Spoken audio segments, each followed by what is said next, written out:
hermanos, pues como hemos venido considerando algo en las últimas oportunidades que el Señor nos ha concedido participar la palabra, pues quería poder leer algunos versos más acerca de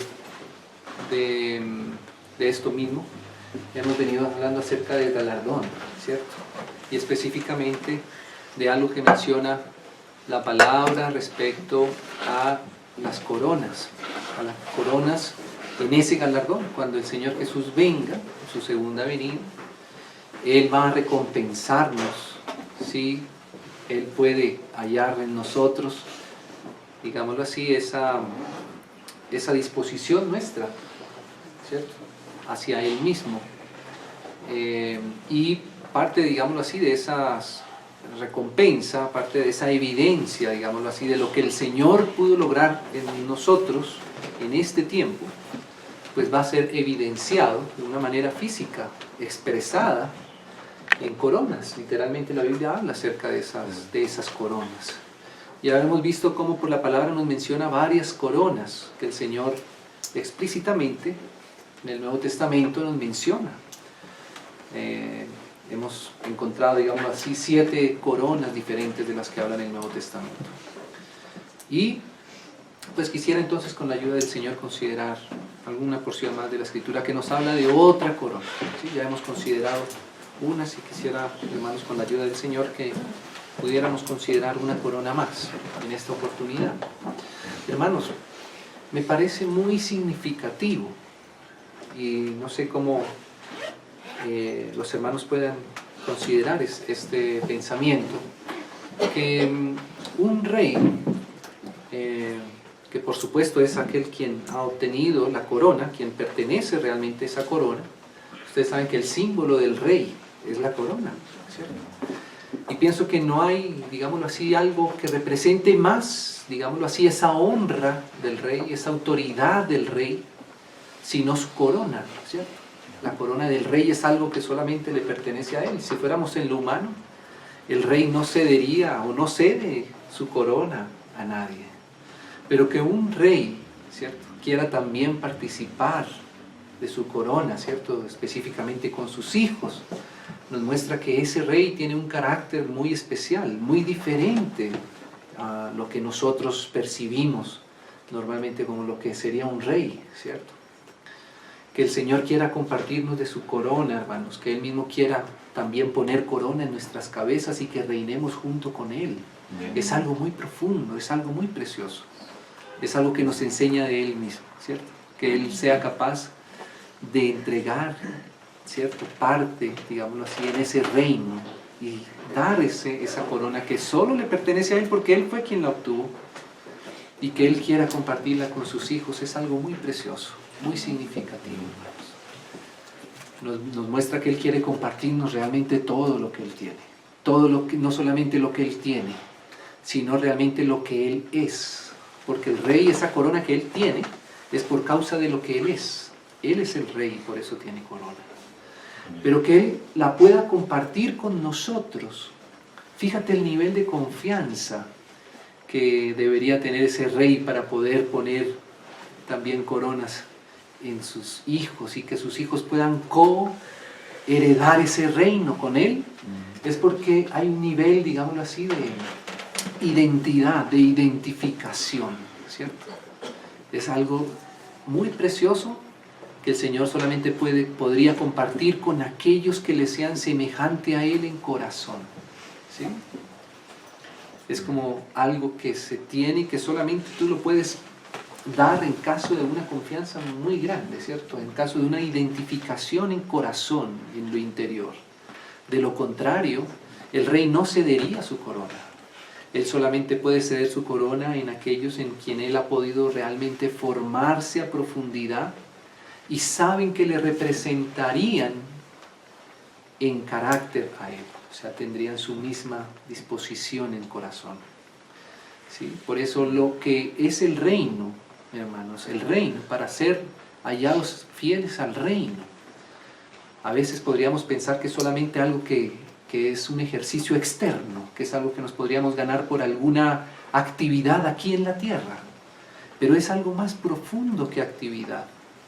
Es algo más profundo que hacer cosas para el Señor. Fíjese que es más profundo que Él se forme en nuestros corazones. Eso es más profundo todavía. Y realmente de eso se trata el reino, la representatividad que el Señor quiere darnos de su reino. No es algo solamente que podamos producir con nuestra propia fuerza apartados de Él, no.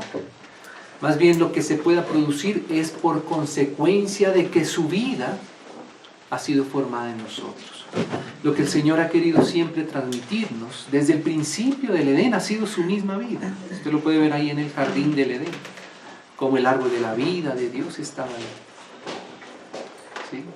Y fíjese que Adán hizo muchas cosas en el Edén, incluso obedeció al mismo Señor. Él puso los nombres a los animales, ¿cierto?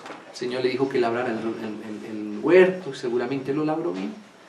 También él se casó con su esposa y seguramente tuvieron también su familia. Y duró incluso algún buen tiempo sin pecar, fíjese. Pero aún así todavía faltaba lo principal, que era que la vida de Dios pudiera pasar a su interior. Que Adán entendiera que lo más precioso de todo lo que el Señor había puesto a su alrededor, aún más precioso que el mismo oficio que el Señor le había dado, era poder ser cautivados por el fruto de esa madera, porque al final el árbol es una madera, ¿cierto? Y esa madera producía un fruto que era la vida de Dios, la vida del Espíritu. Así como la cruz del Calvario, que también es una madera, pero que quien coma de ese fruto del Calvario también tiene la vida del Señor ahí adentro, en su corazón. Amén. O sea que Dios siempre ha querido transmitirnos lo principal, que es su misma vida. Nosotros sabemos que esa vida es la vida del Señor Jesús, porque en Él estaba la vida, y la vida era la luz de los hombres, ¿cierto? Eso dice el Evangelio de Juan. Entonces, hermanos, hay una corona que justamente en el Nuevo Testamento la encontramos así, la corona de la vida, ¿cierto? Hay dos pasajes que nos hablan acerca de esa corona, de esa identificación de la vida. Una está en Santiago, y empecemos por ahí. La otra está en el Apocalipsis. El Señor le habla a la iglesia de Esmirna. Me llama mucho la atención cómo, siendo dos autores diferentes, aunque inspirados por el mismo espíritu, tratan el mismo tema, tratan, digámoslo así, la misma entendimiento acerca de esta vida, de la corona de la vida. Seguramente que tenían un entendimiento común que provenía seguramente del Espíritu. Entonces Santiago, hermanos, nos habla de la corona de la vida, capítulo 1. Y quisiera un poco leer un par de versos para poder poner en contexto lo que habla Santiago y poder con los hermanos leer, a ver si podemos concordar en este aspecto de la corona de la vida. Dice así, y leamos desde el primer versículo de Santiago para llegar después al versículo 12, que es el central, digámoslo así, que queremos considerar. Santiago 1:1. Santiago, este Santiago es el mismo Jacobo. Los hermanos tal vez tienen por ahí, si no está también en internet, un librito que escribió el hermano Gino acerca de la isagogía jacobea, donde se identifica claramente los distintos Santiagos o Jacobos que aparecen en el Nuevo Testamento. Y este Jacobo era un hermano en la carne, digámoslo así, hijo de María, la mamá también del Señor Jesús. Así que este Santiago fue un hermano desde pequeñito con el Señor, seguramente crecieron juntos. No sé cuánta edad podría haber entre uno y otro, pero este fue un hermano del Señor Jesús en la carne, ¿cierto? Ustedes saben que al principio, pues, ellos ahí, por ese vínculo natural, no a veces, desde el principio no percibieron, pero luego el hermano Jacobo llegó a ser un siervo muy amado del Señor, ¿sí? Y un hermano bien apreciado en Jerusalén. Entonces dice así, Santiago, ya sabemos qué es este Santiago, siervo de Dios, y esta palabra siervo realmente podría ser traducida más exactamente como esclavo, ¿cierto? De hecho creo que en algunas traducciones ya aparece así, esclavo de Dios y del Señor Jesucristo. Qué precioso que el Señor pudo ¿cierto?, revelarse a Santiago que él era su hermano en la carne. Pero él se consideró un esclavo también del Señor, porque él se dio cuenta que su hermano era Dios también, ¿cierto? Por eso él reconoce. Y me parece muy precioso que el Señor haya podido transformar el corazón de Santiago de esta manera. Porque a veces fíjese que es más difícil reconocerlo del Señor, ¿cierto?, cuando hay algún grado de familiaridad, por ejemplo. A veces es como si nuestro grado de familiaridad no nos dejara ver lo que hay del Señor en cada uno, aún de nuestros hermanos y hermanas, ¿cierto? Y eso es algo que el Señor tiene que trabajar en el corazón para poder pasar de ese vínculo solamente natural, ¿cierto? Tanto en lo natural somos, pero en lo espiritual también tenemos que reconocer lo que son nuestros hermanos en el espíritu, porque hay un vínculo más, digámoslo así, más importante, hay un vínculo más santo, ¿cierto?, que lo meramente natural, ¿sí? Entonces yo creo que para que Santiago pudiera reconocer, ¿cierto?, quién era el Señor, pues seguramente tuvo que pasar también por un proceso en su corazón, hasta él rendir su vida a su hermano, porque seguramente que él no dejó de ser su hermano, ¿cierto?, pero también era su Dios, su Señor. Dice así: a las 12 tribus que están en la dispersión, salud. Hermano, este es el contexto de la carta. Fíjese que aquí Santiago está escribiendo a los hermanos, él está escribiendo desde Jerusalén, porque ustedes saben que después que partió el Señor, hubo con el tiempo, bien cerca a la partida del Señor, hubo una persecución contra los cristianos, ¿sí? Desde la muerte de Esteban, una persecución a muerte por los cristianos, de la cual incluso el apóstol Pablo bien al principio también consentía.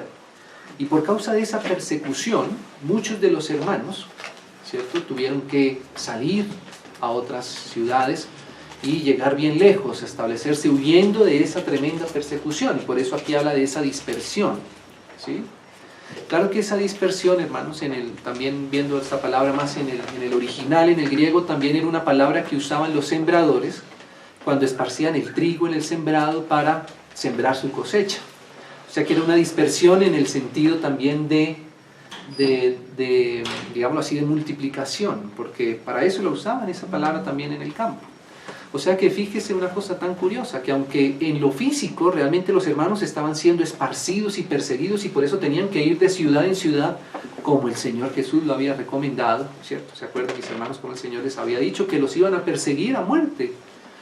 Pero en lo físico era como una dispersión, solamente una persecución, pero espiritualmente, digámoslo así, en el sentido más espiritual, era como si el Señor estuviera esparciendo, digámoslo así, su trigo, sembrándolo en otros espacios más lejanos para producir justamente fruto para Él, ¿sí?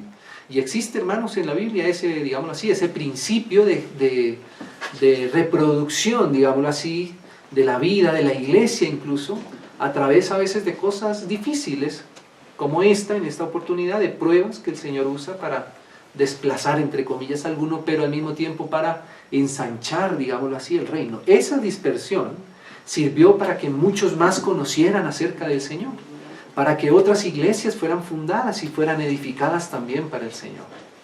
Entonces me llamaba mucho la atención que Santiago hubiera usado esa palabra, como dando a entender esos dos aspectos. Por un lado, claro, la dificultad que a veces, hermanos, nosotros tenemos que pasar por esas transiciones, ¿cierto? Aún incluso de cambio de sitios geográficos y todo eso son transiciones, pero en el cielo eso se ve como algo también que es guiado por la mano del Señor. Existe ese principio también de parte de Dios. Entonces ese es el contexto en el cual Santiago escribe esta carta. Los hermanos están siendo perseguidos a muerte, porque esta persecución era una persecución literalmente para matar a los hermanos, ¿sí? Ese es el contexto. Y entonces dice Santiago así en el versículo 2, hermanos míos, porque él está escribiendo, por supuesto, a los hermanos primero que eran también judíos, porque ustedes saben que el evangelio empezó por las tribus de Israel mismo. El Señor primero predicó a la casa de Israel, pero ya estos eran hermanos, ¿cierto? Hermanos también en la fe. Hermanos míos, tened por sumo gozo cuando os halléis en diversas pruebas. O sea que estas pruebas de las que está hablando aquí Santiago no son cualquier prueba en este contexto. Era una prueba de a muerte. Entonces mira cómo dice el versículo 2. Hermanos míos, tened por sumo gozo. Me llamaba la atención que Santiago no solamente hubiera dicho por gozo. Sumo gozo. La palabra sumo quiere decir que es algo más alto, ¿cierto? Que no es un gozo común, sino es un gozo más elevado. Y justamente por el contexto en el que él lo dice, nosotros nos damos cuenta que no sería normal, digámoslo así, que las dos cosas estén mezcladas, las pruebas y el gozo.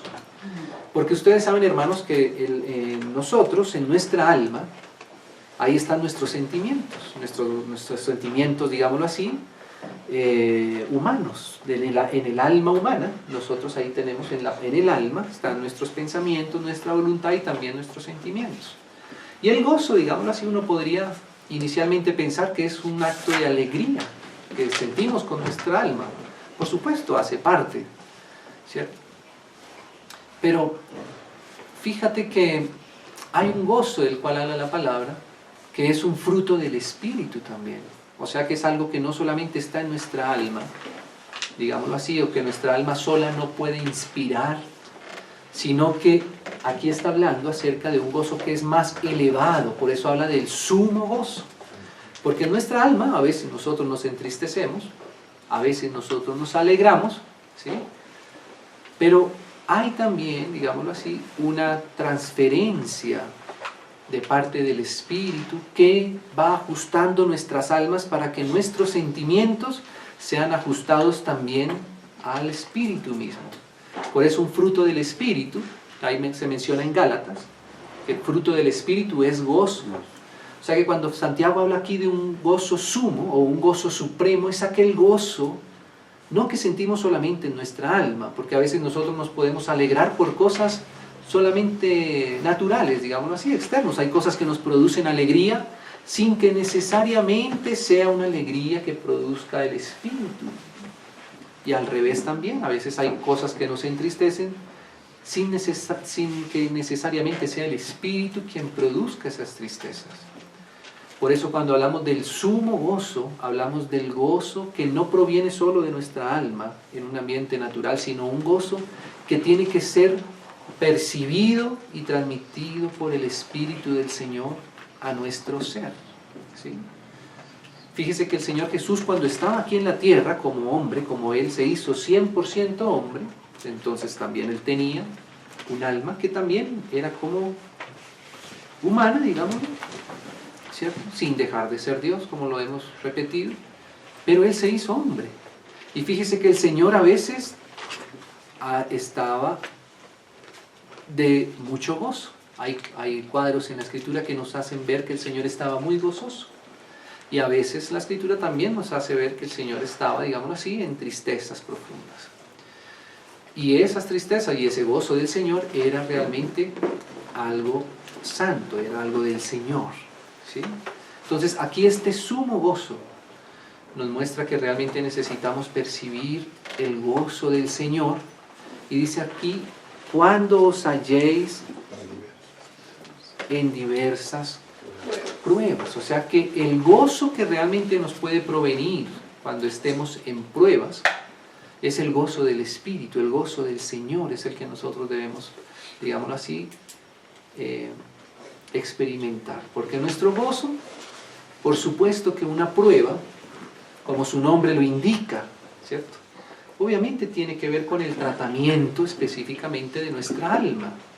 Y ese tratamiento, por supuesto que produce en nuestra alma un efecto, digámoslo así, de tratamiento y que nosotros lo percibimos muchas veces como algo negativo, porque es algo difícil, digámoslo así, de aceptar para nuestra alma, ¿cierto? Es lo que tiene que ver con la formación de la cruz, del carácter de la cruz en nuestros corazones. El Señor dijo que teníamos que si queríamos seguirle a Él, teníamos que tomar la cruz. Y eso es lo que, digámoslo así, produce obviamente una aflicción en nuestra alma. Entonces, por supuesto que si es prueba es porque realmente toca nuestra alma. ¿Sí? No está hablando aquí el Señor de que no vamos a pasar por tristeza, solamente que el gozo nos provenga realmente de su espíritu, porque ciertamente la prueba es algo que va a venir, que va a ser, digámoslo así, un componente de nuestra vida en el Señor, que por supuesto nos va a hacer experimentar dificultad también para nosotros mismos, pero al mismo tiempo el Señor tiene una provisión de su gozo, como era también para el Señor. Él dice que Él sufrió el oprobio, pero Él tenía un gozo que veía, y entonces por ese gozo fue que Él pudo, ¿cierto? Y por ese gozo fue que Él amó y aferró, digámoslo así, su voluntad a la de su Padre, ¿cierto? Entonces eso es, hermanos, la provisión que realmente nosotros tenemos, ¿sí? Esta palabra que dice aquí, cuando os halléis en diversas pruebas, traduce como, cuando dice, fuera algo más literal, como cercados por muchas pruebas, ¿sí? Cercados, eso es lo que, hermanos, casi siempre, y por lo menos aquí en este lugar, uno identifica que las diversas pruebas al final es como si tuvieran un factor común, y ese factor común es la fe, la prueba de la fe, ¿sí? Fíjese que aquí Santiago habla acerca de que los hermanos están en prueba, y dice sabiendo que la prueba de vuestra fe, o sea que lo que estaba probándose realmente era la fe. Nosotros pensamos que a veces tenemos una prueba de salud, por decir alguna cosa, pero realmente a través de la salud muchas veces lo que se prueba realmente es nuestra fe.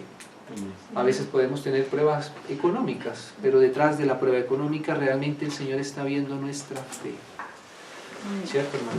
Ustedes saben, hermanos, que esta epístola de Santiago tiene, digámoslo así, como una cercanía, una similitud en espíritu a un libro del Antiguo Testamento que es el libro de Job, ¿cierto? Más adelante, no vamos a entrar ahí para que no se nos vaya mucho tiempo, pero más adelante Santiago va a tomar como ejemplo de todas estas pruebas a Job, ¿sí? Santiago mismo recuerda a Job, y se recuerdan de Job, ¿cierto?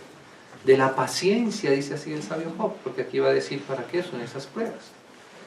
Y ustedes recuerdan, hermanos, cuál era el asunto con Job. Job fue probado en todas las áreas de la vida en las que nosotros pudiéramos llegar a ser probados. Él fue probado inicialmente, bueno, no sé si inicialmente, no lo recuerdo ahora están exactamente, seguramente los hermanos me pueden ayudar, pero él fue probado en sus temas de salud, por ejemplo. Pasó por pruebas de salud difíciles, también por pruebas materiales, por pruebas económicas, también por pruebas familiares, ¿cierto? Y por un montón de pruebas, en términos generales era eso. Pero nosotros sabemos por la lectura del libro de Job, que lo que Job vivía naturalmente en la tierra, ¿sí?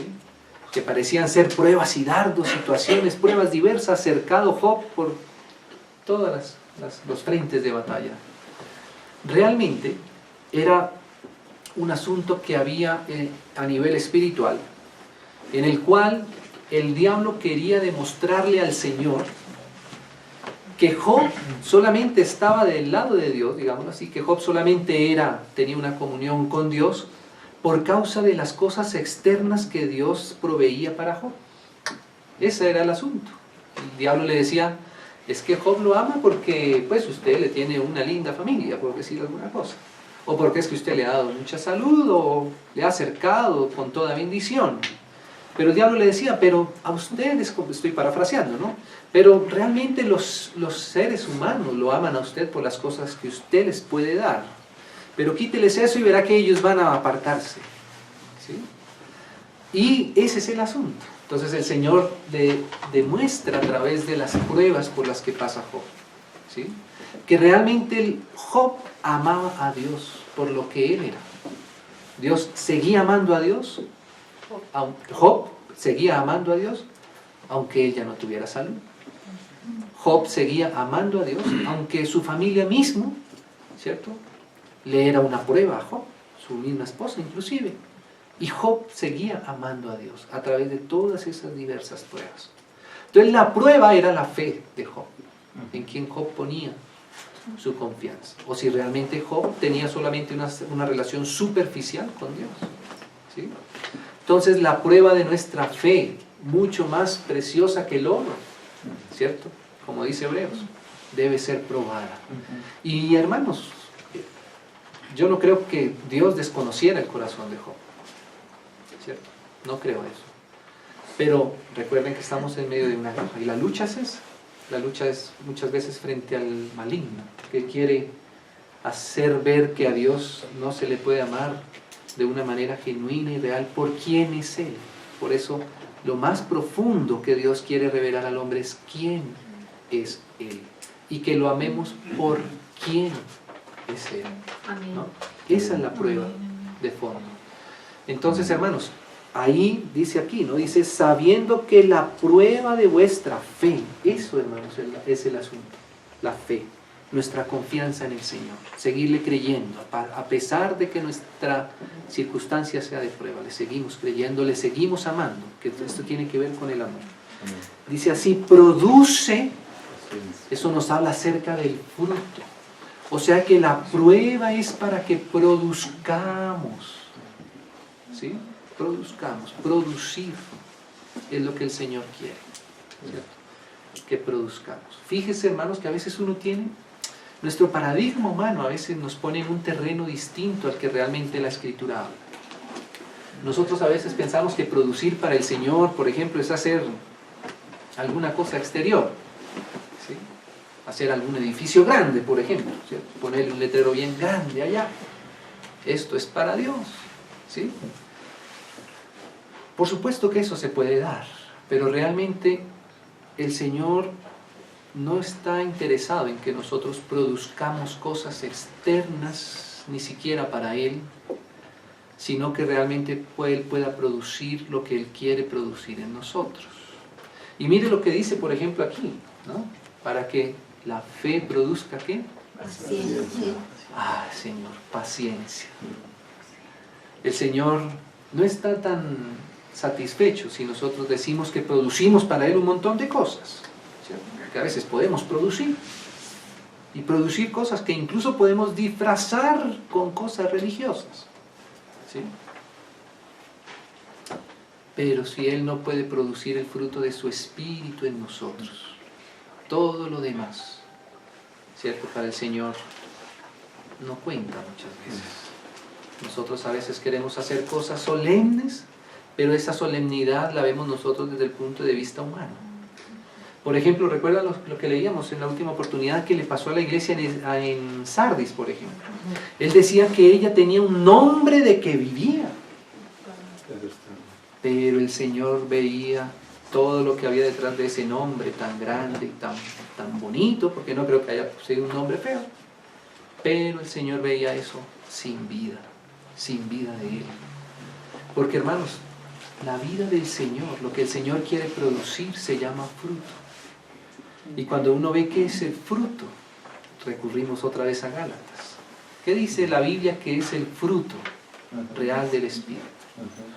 Amor, gozo, paz, paciencia, benignidad, bondad, fe, mansedumbre, templanza, y uno de sus frutos es la paciencia. ¿Sí, hermanos? Y eso es lo que realmente el Señor quiere producir en nosotros, a través de diferentes pruebas. Cuando os halléis en diversas pruebas, sabiendo que esa prueba es para producir fruto, y ese fruto es paciencia, que es del Espíritu realmente. Hermanos, que cuando el Señor venga realmente podamos presentar ese fruto, y no otros frutos, porque ¿qué tal nosotros presentando cosas aquí en la tierra? Señor, mire este gran, no sé, coliseo tan grande, 30.000 personas, ¿cierto? Nombres inmensísimos.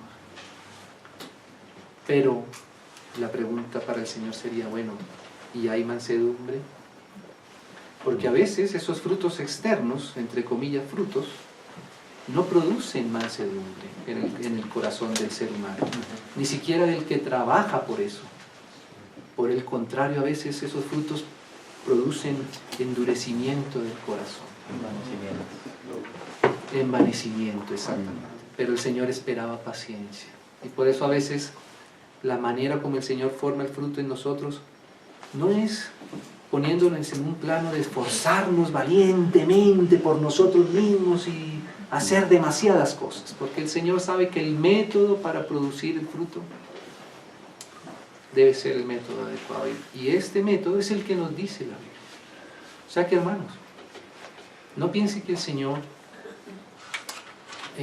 no está haciendo algo con nosotros. Con todos sus hijos Él está haciendo la misma labor, es producir su fruto, que su fruto sea realmente formado en nuestros corazones, es lo que el Señor quiere.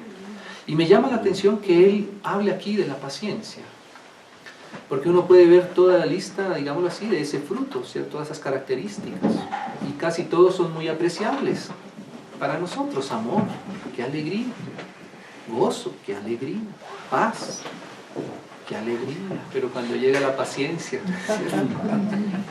¿Cuántos pediríamos ese fruto? Pero, hermanos, ¿a usted no le parece muy tremendo que Dios, que el Espíritu de Dios sea paciente? Si hay alguien que tuviera la capacidad de no ser paciente, debería ser Dios, porque Él es Dios. Él hace así y en menos de lo que dura el sonido de los dedos ya tiene todo lo que Él quiera, ¿cierto? Pero la paciencia, hermanos, implica una negación aún del deseo propio, ¿cierto? Y eso nos enseña cómo es Dios, ¿cierto? Y lo que Dios quiere formar en nosotros es muy tremendo, porque Él nos vuelva pacientes no es fácil, pero es lo que Él quisiera para representarle a Él, ¿sí? La paciencia es algo muy tremendo, ¿cierto? La paciencia es a través de esto. Fíjate que Job, al final de todo su proceso, él dice: ahora mis ojos te ven, ahora sí. Eso fue a través de poderse agarrar y esperar el sumo gozo en medio de las diversas pruebas. Entonces, hermanos, recordemos siempre este fruto precioso de la paciencia. Entonces, cuando sabemos que estamos en prueba, pero nos acordamos de sabiendo que esto es para producir un fruto para el Señor. Señor, ayúdame, dame paciencia, dame tu paciencia, fórmame, que tú puedas recoger tu fruto de esto. Porque a veces, hermanos, no crean, a veces nuestras pruebas no producen ese fruto. ¿Sí? A veces el Señor no puede recoger. Claro que para nosotros es difícil, pero si pudiéramos producir ese gozo, después ya ni nos acordamos de esa pequeña prueba, digámoslo así.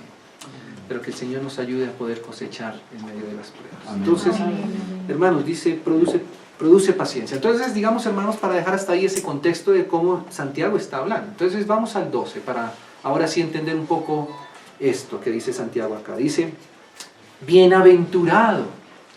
Él sigue hablando de lo mismo. Si los hermanos después pueden leer los detalles, ahí pueden comprender más detalles que habla el Señor, pero es este contexto el que tiene Santiago en su carta. Bienaventurado el varón que soporta. Esta palabra soporta, hermanos, es la misma palabra que había usado arriba para paciencia. Es la palabra, en el griego significa lo mismo, hipomené, si no estoy mal, ¿cierto? O sea que este soporta, ¿sí? Si hubiéramos, no sé si algunas de las Biblias ya tengan esa traducción así, yo lo busqué en el griego, ¿cierto? Y dice paciencia. Bienaventurado el varón que, ya por haber dicho lo que dijo Santiago arriba, digamos, es como este ya es el fruto producido de la paciencia. Porque soportar no necesariamente tiene que ver con que se haya formado la paciencia, porque la paciencia es algo, digámoslo así, es una espera, pero es una espera con gozo, es una espera con gratitud, ¿sí? Soportar no necesariamente. Por eso el fruto de la paciencia es algo realmente más precioso que solo soportar. Entonces aquí habla de algo más profundo. Dice: bienaventurado el varón, digámoslo así, que ha producido esa paciencia,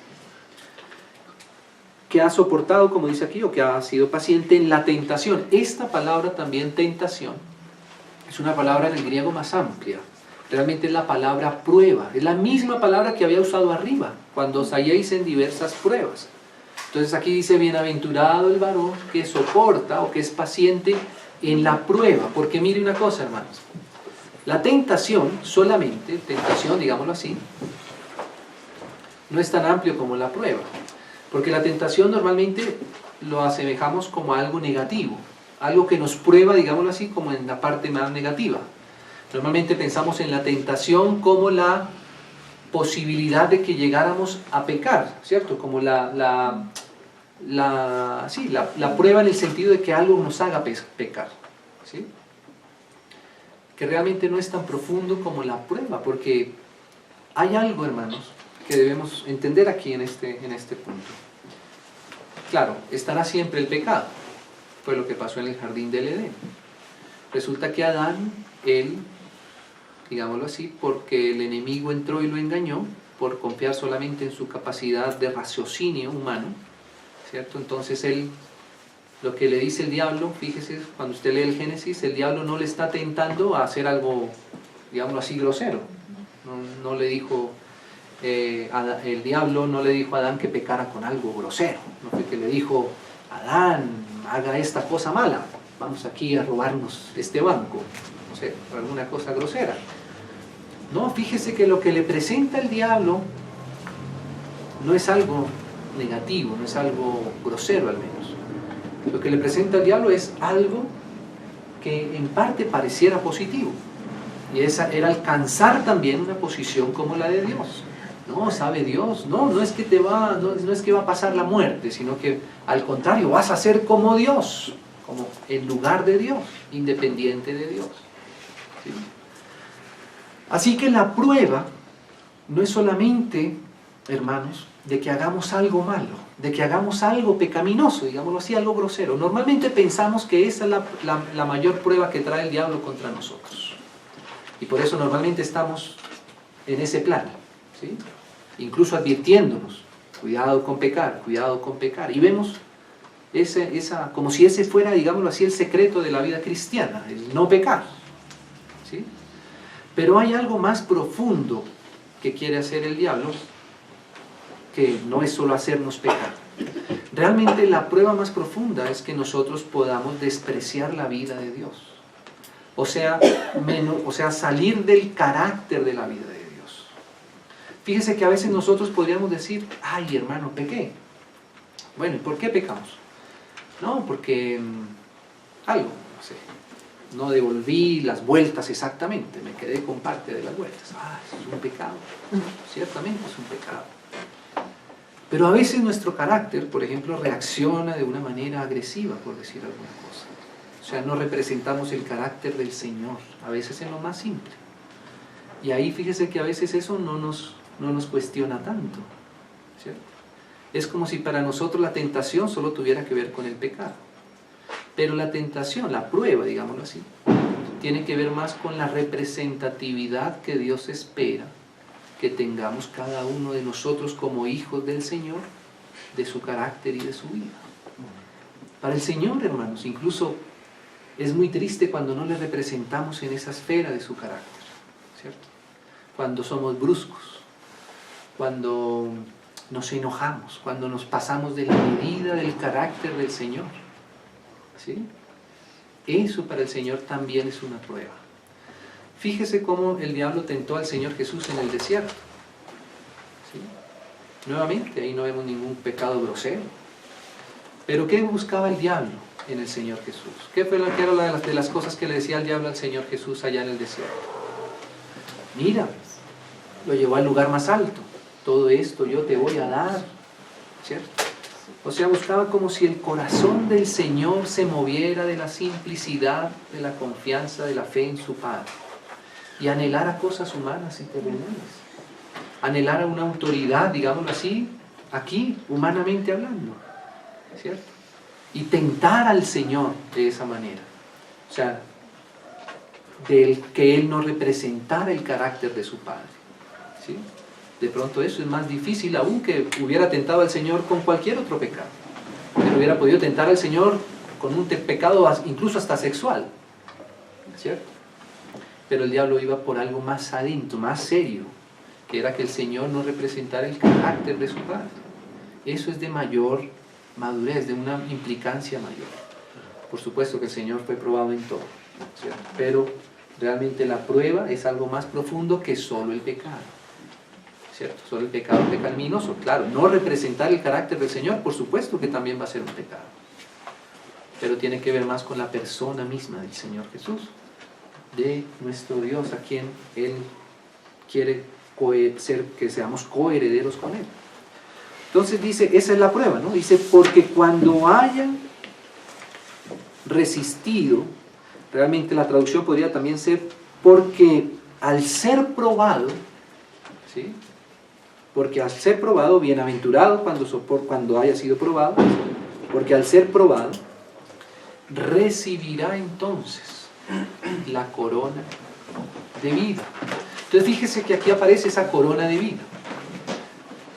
¿Cómo entonces el Señor identifica esa corona? ¿Cómo Él puede poner esa corona de la vida, de su vida? Aquí estamos hablando no de la vida eterna, sino de la vida de Él, de su vida formada y expresada en el corazón de sus hijos. Dice, cuando nosotros hayamos con paciencia aceptado esa prueba de parte de Dios para producir la formación de su vida, de su carácter en nosotros, entonces Él puede reconocer que en nosotros se formó su carácter y nos puede poner la corona de la vida, ¿sí? Así fue el Señor, hermanos, así fue también el Señor. Dice que Él fue coronado por cuanto padeció, ¿sí?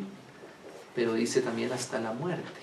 Entonces mire, en el contexto de esta prueba en la que Él está hablando aquí, no es una prueba solamente, como digo, de no pecar, en el sentido de no ver cosas en el televisor que no debemos ver, de no ver cosas en internet. Es algo más profundo, porque el contexto en el que Él está hablando es un contexto más profundo, de formación de su vida, de su carácter en nosotros, porque mira cómo lo completa acá, dice así, que Dios ha prometido a los que le aman, o sea, a los que en su corazón han podido tener una relación de amor más profundo con el Señor.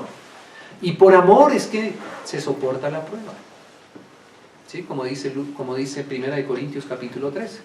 ¿No dice así? El amor todo lo sufre. El amor todo lo soporta. Entonces, ¿por qué podemos soportar? ¿Por qué podemos formar la paciencia en nosotros? Si amamos al Señor. Por amor al Señor. Por amor a su obra, por amor a su persona, por amor a su testimonio, por amor a Él mismo, a quién es Él. ¿Sí? Pero como decíamos, hermanos, esta prueba es una prueba, digámoslo así, bien profunda. Mire el contexto en el que está esta prueba. Esta prueba no es una prueba simple, es una prueba de que los hermanos estaban siendo perseguidos a muerte. Por eso quería completar el pasaje que habla en Apocalipsis, ahora en el capítulo 2, a la iglesia en Esmirna. Fíjese las características de la iglesia, de las iglesias a las que el Señor les habla acerca de las coronas.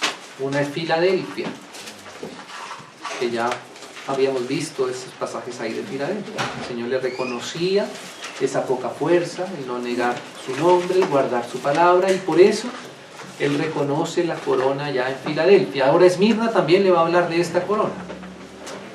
Mire así, dice el versículo 8. Hermanos, no vamos a hacer una exégesis, la exégesis del primer tomo de aproximación al Apocalipsis, de este pasaje, realmente es muy precioso, ¿cierto? Que si los hermanos después tienen tiempito, lo pueden ver, ¿cierto? Ahí leen. Veámoslo en todo caso solo a manera de contexto. Dice, escribe al ángel de la iglesia en Esmirna. Esmirna quiere decir mirra. ¿Sí? Que ustedes saben que la mirra eran las especies que se usaban para ungir las personas en su sepulcro, ¿cierto? En su muerte. O sea que mire la similitud que tiene todo este lenguaje. El mismo lenguaje que usa Santiago allá en los hermanos que estaban siendo perseguidos a muerte, es el mismo lenguaje que usa Juan para hablar de esto mismo aquí en Esmirna. Dice así, escribe a la iglesia en Esmirna, al ángel de la iglesia en Esmirna. El primero y el postrero, el que estuvo muerto y vivió, porque de eso se trata esta corona, de ceder nuestra vida para que la vida de Él pueda fructificar en nosotros. Es un cambio de vida, ¿cierto? Que requiere la muerte de nuestra vida natural, porque recordemos que el hombre en el Edén quiso vivir por el árbol del conocimiento de la ciencia del bien y del mal, que realmente es morir. Por eso ahora el Señor tiene que hacernos morir para realmente vivir, que es comer del árbol de la vida, de su carácter, ¿cierto? Entonces dice así: el que estuvo muerto y vivió. Dice esto, Él es nuestro primer testimonio, nuestra primera evidencia, Él. Yo conozco, qué precioso. Esta sola frase debería ya hacernos descansar, hermanos, en esos ambientes de prueba, en esos ambientes de presión. Pienso que la frase más preciosa que nos podría venir de parte del Señor es esta: yo conozco, ¿cierto? Porque si Él conoce, quiere decir que nada se sale de su mano. Amén. Como Él se lo dijo a sus mismos discípulos, lo llevarían a tribunales y todo eso, pero cuando estéis, acuérdense que yo ya se los había dicho. O sea, como diciendo, acuérdense que eso no está fuera de mi control, ¿no? Entonces, qué precioso, ese yo conozco. Aquí en el griego no está esta parte que dice tus obras, no dice tus obras. De hecho, creo que, como digo, en algunas traducciones ya no aparece esta partecita de tus obras, porque mire, hermanos, esta es una iglesia que está en medio de una terrible prueba. Incluso dice de tribulación, dice yo conozco tu tribulación, ¿cierto? Porque realmente es una iglesia que está en tribulación. A veces nosotros, como decíamos, vemos solamente que el fruto es algo que se produce vía las obras externas. Pero fíjese que en medio de la tribulación y a veces en medio de la quietud, el Señor reconoce más valor, más preciosidad de Él, más formación de Él, que cuando hay simplemente un ambiente activista, ¿cierto?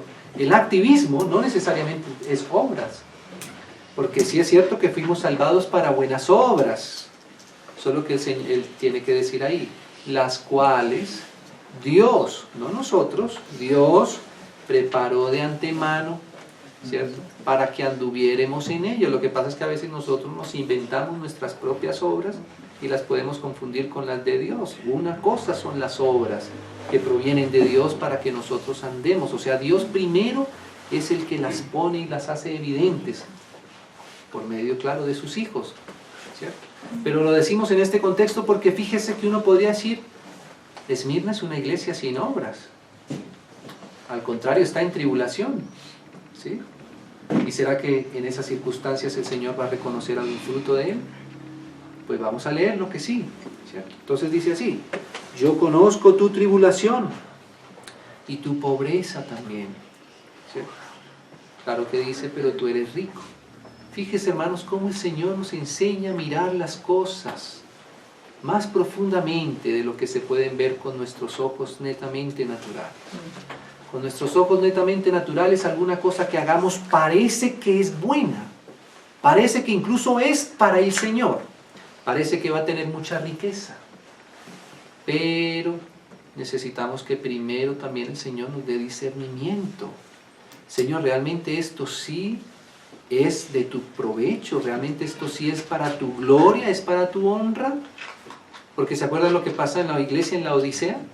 Que la iglesia de Odisea decía, pero si somos ricos espiritualmente y no tenemos necesidad ya de nada, somos pero súper duchos, ¿cierto? Ya no las sabemos todas. Pero ¿qué decía el Señor? Punta colirio en tus ojos para que veas realmente. Entonces mire cómo el Señor a veces ve las cosas distintas y eso nos enseña a no confiar en nuestra propia vista, en nuestra propia visión. No todo lo que se diga que es para el Señor lo vamos a tragar entero. No todo lo que tenga una jugadura religiosa es del Espíritu. Tenemos que discernir bien, hermanos, que el Señor nos ayude, ¿cierto? Porque nosotros podemos ser engañados o incluso hasta engañar a otros. Pero el Señor ve las cosas como realmente son, dice así. Y la blasfemia de los que se dicen ser judíos y no lo son, sino sinagoga de Satanás. Como digo, esto después lo podemos revisar bien ahí. No temas en nada lo que vas a padecer. Mire cómo el Señor le dice que no tema, pero le dice que va a padecer. A veces uno humanamente quisiera evitarse el padecimiento, pero el Señor quiere es, aunque haya padecimiento, que no temamos, ¿cierto? O sea que nuestra oración también debe ajustarse un poco al corazón del Señor, ¿cierto? Señor, si tengo que pasar por esto, y esto viene de ti, ayúdame a no temer, ¿cierto? Como decía, que la fe no falte, como el Señor le dijo a Pedro. Como decía en Santiago, que nuestra fe sea probada para que produzca esa paciencia. Eso tiene que ver con la realidad de lo que el Señor está haciendo. Dice, he aquí, el diablo echará a alguno de vosotros en la cárcel. Esto fue algo que realmente pasó y pasa hasta hoy. Hasta hoy hay hermanos que van a la cárcel, los ponen presos por causa del testimonio del Señor. Como pasó allá en Jerusalén, lo mismo que escribía Santiago. A los hermanos que estaban esparcidos los perseguían para ponerlos en la cárcel y matarlos, incluso torturarlos y matarlos para que negaran del nombre del Señor. O sea que esta prueba, tanto la de Santiago como la de Esmirna, aquí la vamos comprendiendo bien, cómo es ese aspecto bien tremendo de esta prueba. Dice así, ¿para qué? Para que seáis probados, esta es la palabra que usa también Santiago allá. Y tendréis tribulación por 10 días. Es un lenguaje también simbólico. Saben que hubo 10 emperadores que persiguieron la iglesia como una política, digámoslo así, de Estado, del Imperio Romano. Sé fiel, pero mire esta frase aquí, que es el asunto en sí. Sé fiel hasta la muerte. ¿Cierto? Aquí ¿de qué muerte está hablando? De una muerte real, en todo aspecto, inclusive en el aspecto físico, porque aquí están los mártires. ¿Sí? O sea, hermanos, que nosotros podemos ser fieles al Señor, o digámoslo así, hay hermanos en los que su fidelidad, ¿cierto?, va hasta la muerte misma. Por supuesto que esa muerte física también tiene que ver primero con una muerte en su alma, para poder ser fieles al Señor. ¿Sí? Pero al fin y al cabo está la muerte. ¿Sí? Y eso es tremendo, hermanos, porque fíjese una cosa. A veces nosotros pensaríamos que la fidelidad al Señor necesariamente tendría que producir lo que desde nuestra óptica llamaríamos vida, ¿cierto? Uno podría decir, bueno, pero si soy fiel al Señor, ¿por qué tengo que experimentar esta sensación de muerte? Aún en esas diversas pruebas, ¿sí? Porque la muerte primero es en el alma, ¿cierto? Y a veces, Señor, esto realmente, y se siente como si realmente nos estuvieran quitando la vida, algunas de esas pruebas. O pensamos que cuando Job, por ejemplo, le pasaban todas esas pruebas, él no sentía como la muerte misma, ¿cierto? Y de ojos hacia afuera, ¿cierto? Incluso lo que algunos de ellos decían era que él le pasaba eso porque algo tenía pendiente con el Señor, más o menos así entre palabras. Pero hermanos, a veces lo que está pasando justamente es lo contrario, que los hermanos están sufriendo por ser fieles al Señor, que nuestra alma está muriendo, aún por esas distintas pruebas, por la fidelidad del amor al Señor, ¿cierto? Qué tremendo es eso, qué contradicción, qué paradoja, que mientras nosotros seamos experimentados en esa muerte tan tremenda, la muerte es algo muy terrible, muy difícil, muy profundo, ¿cierto? Y la muerte del alma, hermanos, pienso yo que de cierta manera es más profunda aún que la misma muerte física. Uno ha escuchado decir a veces a algunas personas que incluso preferirían morir en el cuerpo y no experimentar ciertas pruebas en su alma, ¿cierto? Eso es tremendo, eso es así, ¿cierto? Entonces fíjese que la fidelidad no necesariamente tiene que ver con salvar la vida, sino al contrario. Seguramente todos estos hermanos que eran mártires, a los ojos del Coliseo romano, donde los sacrificaban, ¿cierto?, parecían unos perdedores, pero realmente eran vencedores. Porque de eso es la formación de la vida del Señor en sus hijos. Entonces dice así, sé fiel hasta la muerte. Y, o esta palabra como sabemos que también es entonces, o sea que estos que eran fieles hasta la muerte, hermanos, y yo pienso que tiene que ver con una muerte tanto en el alma como física. Los que entonces, dice así, yo te daré la corona de la vida. O sea que en el milenio, esa corona de la vida que vamos a ver en la cabeza de muchos hermanos, ¿cierto?, nos será evidente por qué esos hermanos tienen esa corona. Porque son hermanos que pusieron su vida misma por el Señor. Y por supuesto, su alma también. ¿Cierto? No sé, pienso yo que tiene que ver con esto. Tanto la muerte de su yo, de su alma, hasta poner su propia vida aquí en la tierra. Y por eso la corona es la de la vida. ¿Cierto? Pero tiene que ver con ambos aspectos. Con la formación de la vida del Señor en nosotros. Y hasta la muerte. El que tiene oído, oiga lo que el Espíritu dice a las iglesias. El que venciere no sufrirá daño de la segunda muerte. ¿Cierto? Entonces, hermanos, eso dice la Biblia, digamos así, en esas dos porciones. ¿Cierto? Seguramente que meditando también más los versos, el Señor puede alumbrar muchas más cosas a cada uno de sus hijos. ¿Cierto? Gracias que nos permite en esta oportunidad considerar esta pequeña porción. Pues oremos entonces una vez más, hermanos. Démosle gracias al Señor por su palabra. Señor, te damos muchas gracias por la vida, Señor, que tú nos has dado en tu Hijo, por la vida de tu Espíritu formándose en nuestros corazones. Concédenos, Señor, como leíamos, Señor, dar lugar en nuestros corazones a tu paciencia, que podamos amarte cada día más, que nuestra fe, Señor, sea una fe genuina, real, Señor, basada en el amor, Señor, en la correspondencia a tu amor, a la profundidad de tu amor con el que tú nos has amado, Señor. Confiamos en ti, Señor. No queremos apoyarnos en ninguna otra cosa, en nada de lo nuestro, Señor. Estamos seguros. Nos escondemos en ti una vez más, Señor. Oramos por nuestros hermanos que están en aflicción, Señor. Los que están en pruebas difíciles, Señor. Los que son perseguidos. Los que en su alma, Señor, son probados profundamente. Te pedimos que los fortalezcas. Que así como orabas por Pedro, Señor, también es la oración por cada uno de tus hijos. Que la fe no nos falte, Señor. Que podamos descansar en la provisión de tu gracia, Señor. En la provisión de tu fuerza, en la provisión de tu poder, Señor. Sí, Señor. Ciertamente, si tú formaras en nuestro corazón lo tuyo, realmente ese sería nuestro gozo. En el precioso nombre del Señor Jesús. Amén y amén.